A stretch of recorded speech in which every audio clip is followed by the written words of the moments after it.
So Queen Chrysanionary has gone and done it. She interviewed chemist Doug Shun with all the questions that the internet has been asking lately.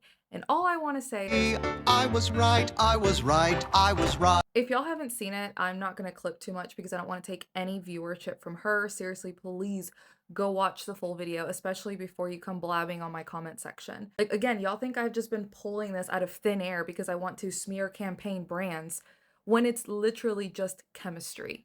So I'm just going to pull some few clips that are very relevant to the things that I have been saying and the things people have been trying to discredit me for. Been tested and shown to be allergic to a certain monomer. They should avoid that monomer. Doesn't matter if it's properly cured. This is why it's so important not to become allergic in the first dang place. Yes. And a lot of people tell me, well, I've been using this product for 10 years and I've not had a problem yet. Well, nobody has a problem until they do. Yeah. Just because you go 10 years without an allergy, that just means your body put up with your bad acting for 10 years, and now it's tired of it. And now you can have an allergy that won't go away. That's very important because most people don't really ask questions, and when only 1% is asking questions, then it's very easy to just get away with anything. That is so true. And this is why in my new book, I dedicated an entire chapter on just how to do research and ask questions and how to know when they're being BS'd. Because unfortunately, a lot of people out there aren't telling the truth and not telling the facts. And nail technicians need to understand how they can get the correct information.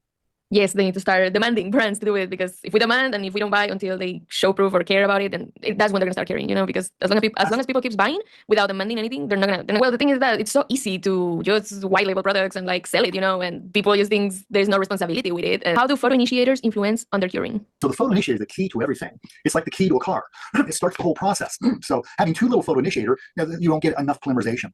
Having too much photo initiator, you can get too rapid a polymerization and the product gets very, very hot and burns the client's nails. So it's important to have a right window of the right amount of photo initiator, just like 1 to 2%, maybe 3% of a product. Extreme case, they might get up to 4 or 5%, but that would be like heavily colored gel that's hard to cure. But typically you're seeing 2 to 3% of a photo initiator. And one of the problems with UV gels is they're unlike other kinds of nail coatings. UV gels, in fact, all nail coatings do this. They all will harden when they reach a 50% cure stage. So once they're half cured, they turn hard and solid, but they're not properly cured. Yeah, and the only way to know that it's by having it scientifically tested, right?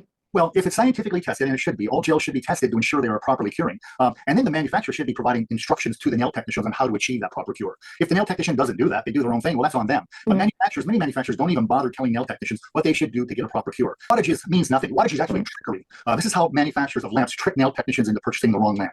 They say, well, that lamp's 40 watts, and ours is 40 watts, so it's the same lamp. Yeah. Wattage is only how much power or how much electricity your lamp uses. It has nothing to do with how much UV is emitted. So again, never buy a lamp because of its wattage, have allergic reactions. So one of the key things we need to do is ensure that we're properly curing our products and making sure that they're tested to ensure they're properly curing. I just want to ask you to take into consideration what your favorite influencer is doing. What are they doing for you? Are they just trying to sell you stuff while talking bad about other creators for exposing the truth of the products that they sell you? I'm not telling you who to listen to. This is the internet. There's information everywhere. Because ever since I came out with my original Beatles series, the smear campaign has been wild. But again, ask yourselves why people are trying so hard to discredit the actual science. I'm so glad that this video is now out there because a lot of people just don't read, but you can go and watch this video that's going to answer all of your questions. The full video is on YouTube, and I strongly suggest you sit through the entire thing because not only is it super important for nail techs to be informed about this stuff, but also DIYers for your own sake and your own health. So huge shout out to Chris for doing this. It's seriously incredible.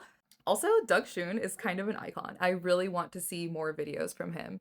But moral of the story, folks, brands do matter. Where you get your product matters. Who you get it from matters. The formulation matters. So go ahead and keep playing around with your health with all these crappy cheap brands, but a chemist told you so.